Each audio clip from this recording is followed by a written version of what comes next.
Ciao a tutti e benvenuti in questa mia nuova lezione su Creo Parametric 13. In questa lezione vi voglio parlare del Config Pro. In particolar modo voglio suggerirvi quali sono le cartelle in cui posso andare a salvare il Config Pro affinché sia letto correttamente da Creo Parametric. Che cos'è il Config Pro? Del Config Pro ne ho parlato in realtà in un video tempo fa che vi indicherò qui in alto a destra, quindi vi suggerisco di andarvelo a vedere perché vi consente di avere delle informazioni preliminari di questo file. Però in sintesi il Config Pro è un file di testo che contiene tutte le impostazioni di Creo Parametric. Affinché sia utilizzato correttamente da Creo Parametric può essere salvato in varie cartelle, che sono poi quelle di cui andremo a parlare fra poco.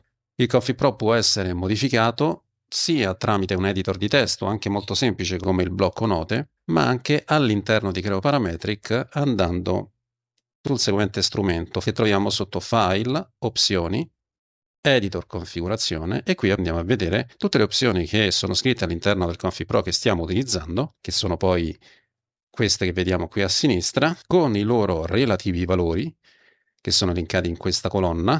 I valori possono essere di tipo booleano, quindi sì o no, oppure possono essere valori multipli molto differenti l'uno dall'altro, oppure possono essere anche dei percorsi ad alcune cartelle specifiche. All'interno di Creo Parametric, nella finestra Editor Configurazione, vediamo anche che ad ogni opzione è associata una descrizione importante per capire il funzionamento di quella specifica opzione. Inoltre è bene sapere che più config pro possono essere salvati in diversi percorsi, ma saranno letti con un ordine prestabilito, ovvero per primo, per secondo e così via. Questi diversi config pro possono contenere anche le stesse opzioni, ma a parità di opzione viene applicato il valore presente nell'ultimo. Andiamo adesso a vedere quali sono le cartelle in cui possiamo andare a salvare il Config Pro e iniziamo dalla prima soluzione. In realtà io ve ne elencherò 3 di soluzioni possibili, ce ne sono altre in più, ma sono molto poco utilizzate secondo la mia esperienza e non credo valga la pena parlarne. Vi parlerò quindi delle soluzioni che per me sono più comode e sono anche più utilizzate. La prima soluzione è la cartella text che adesso vi mostro grazie a questa estrusione di uno sketch di testo. La cartella text si trova all'interno di questo percorso, quindi la directory di installazione, la sua sottocartella Common Files, la sua ulteriore sottocartella che rappresenta il codice della versione di Creo Parametric che stiamo utilizzando, e poi ancora la cartella text. Questa cartella ve la posso anche mostrare in diretta dal mio PC. Andiamo appunto sulle risorse del computer, andiamo su programmi, quindi C programmi, PTC, Creo 13.4.0.0, Common Files e Text. Questa è una cartella che si trova dentro la directory di installazione di Creo Parametric e se abbiamo appena installato Creo Parametric e non abbiamo fatto nessuna modifica, dentro questa cartella troveremo già un file di configurazione, quindi troveremo già un Config Pro e in effetti lo troviamo anche qui, un Config Pro, eccolo qua. Però il Config Pro dentro questa cartella è quello che viene letto per primo. Adesso ritorniamo un attimo su Creo Parametric. Vantaggi e svantaggi di questa soluzione, quindi pro e contro. Io in realtà di pro ne vedo pochi, diciamo l'unico che mi posso immaginare è che effettivamente è una soluzione semplice, già pronta, e quindi è adatto ad utenti principianti. Può essere anche toccato molto poco il Config Pro, si possono fare pochissime modifiche e quindi iniziare subito a lavorare. Quindi il vantaggio è questo, è una soluzione già disponibile, già impostata e volendo all'inizio si può anche lavorare con il Config Pro che viene fornito di default. Contro, secondo me, i contro sono il fatto che è sicuramente scomodo da trovare, è in una posizione abbastanza nascosta, è annidata dentro varie cartelle della directory di installazione. Inoltre non consente la condivisione dello stesso file di configurazione con altri utenti perché ovviamente è un salvataggio in una cartella locale, non in una cartella di rete, quindi non lo si può condividere con altri se non mandandogli la copia del file, che poi loro si dovranno posizionare nella medesima cartella volendo. Inoltre, se non si è amministratori, può essere una cartella protetta e quindi diventa difficile modificare il Config Pro. E un altro aspetto negativo, quindi un altro contro, è che se disinstalliamo Creo Parametric potremmo perdere anche il Config Pro a meno che non ne abbiamo salvato una copia di backup. E quindi questi sono un po' i pro e i contro del salvare il Config Pro dentro la cartella text. Altra possibilità che abbiamo, che viene spesso utilizzata, ed è stata soprattutto in passato molto utilizzata, che è quella di definire una directory di avvio, anche detta startup o starting directory.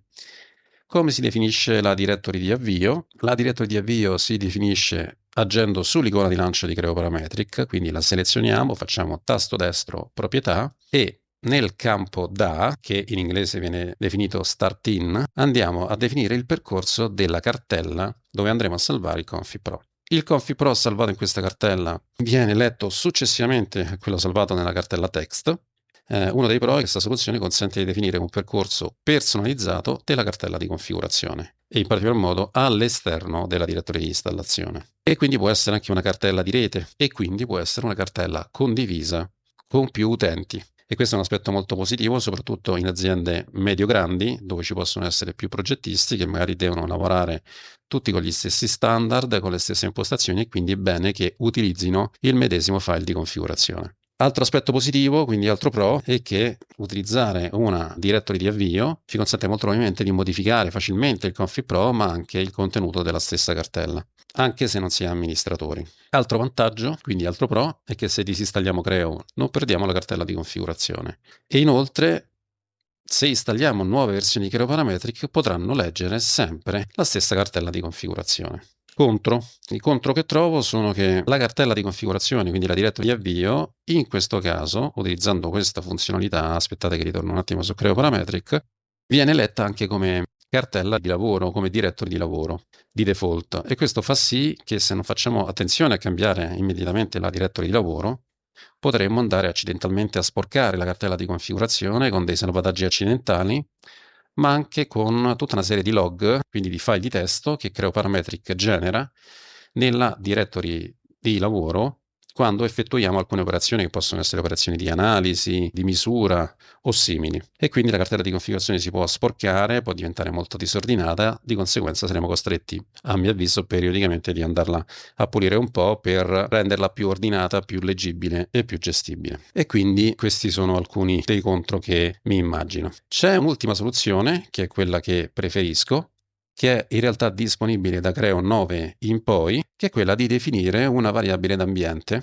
che si chiama in questo modo, quindi ptc underscore creo underscore alt underscore settings underscore path. Questo è il nome della variabile d'ambiente che dobbiamo definire, il valore deve essere un percorso ad una cartella. Come creiamo le variabili d'ambiente? In realtà un pochino dovremmo già saperlo, lo abbiamo anche visto per quanto riguarda la variabile d'ambiente che serve a cambiare la lingua di Creo Parametric. Ho fatto un video su questo che vi mostrerò sempre qui in alto a destra. Però per creare una variabile d'ambiente è sufficiente cercare modifica variabile d'ambiente, eccola qui, clicchiamo su variabili d'ambiente, ci si apre questa finestra dove possiamo o nelle variabili d'ambiente dell'utente o nelle variabili di sistema possiamo andare a definire una nuova variabile d'ambiente o da qui o da qui. È sufficiente quindi definire il nome della variabile d'ambiente, che è quel testo che abbiamo visto prima, che poi in realtà corrisponde, ve lo faccio vedere meglio, con questo, perché io ovviamente già ce l'ho. Quindi ptc creo alt settings path e come valore gli diamo il percorso, che nel mio caso è questo. E quindi possiamo creare la variabile d'ambiente. La variabile d'ambiente in realtà la possiamo fare, come ho già detto, sia a livello di utente che a livello di sistema, quindi l'unica cosa eventualmente complessa è quello di dover definire una variabile d'ambiente che in genere non tutti gli utenti sanno farlo o lo fanno abitualmente. Ritorniamo su Creo Parametric. Inoltre, l'utilizzo di questa variabile d'ambiente va a sostituire completamente l'utilizzo della cartella text. Quindi il ConfiPro presente nella cartella indicata da questa variabile d'ambiente viene letto per primo. Pro di questa soluzione è che, cerco di spiegarvelo in maniera il più semplice possibile, se andiamo a prendere il mio ConfiPro, eccolo qui, le opzioni del ConfiPro che come valore hanno dei percorsi, ad esempio questa, quindi questa prima parte è l'opzione e questa qui, dal simbolo del dollaro in poi, è il valore. Il valore in questo caso deve essere un percorso di una cartella. La prima parte del percorso, che corrisponde alla cartella che contiene il ConfiPro, può essere indicata semplicemente mediante il simbolo del dollaro e il nome della variabile d'ambiente. E questo ci semplifica molto anche la gestione della stessa variabile d'ambiente, e questo è un grosso vantaggio, perché se per qualche ragione siamo costretti a cambiare proprio la posizione della cartella di configurazione, in realtà è sufficiente cambiare il valore nella variabile d'ambiente, perché tutte le opzioni che avranno come percorso una cartella contenuta nella cartella di configurazione si aggiorneranno automaticamente perché sono indicate dal nome della variabile d'ambiente e poi dal nome della cartella stessa, come ad esempio in questo caso. Quindi la gestione è più semplice. Inoltre, un altro aspetto positivo è che la cartella indicata da questa variabile d'ambiente non si imposta automaticamente come directory di lavoro di default, di conseguenza non si va a sporcare con salvataggi accidentali o file di log che creo genera in tante situazioni in maniera automatica. Altro vantaggio ovviamente è che anche in questo modo, come nella soluzione precedente, la cartella di configurazione può essere condivisa tra più utenti e un amministratore di sistema può facilmente far sì che la variabile di ambiente venga creata su tutti gli utenti del dominio o su alcuni specifici utenti del dominio. L'unico aspetto negativo di questa soluzione è che ci vuole un minimo di, diciamo, conoscenza tecnica. Ok, credo di avervi spiegato nel dettaglio tutto quello che serve per imparare o quantomeno provare a gestire Kickoff Pro con una di queste soluzioni. Penso che abbiate già capito qual è la soluzione che io preferisco, ovvero l'ultima, perché secondo me è estremamente comoda e estremamente efficace.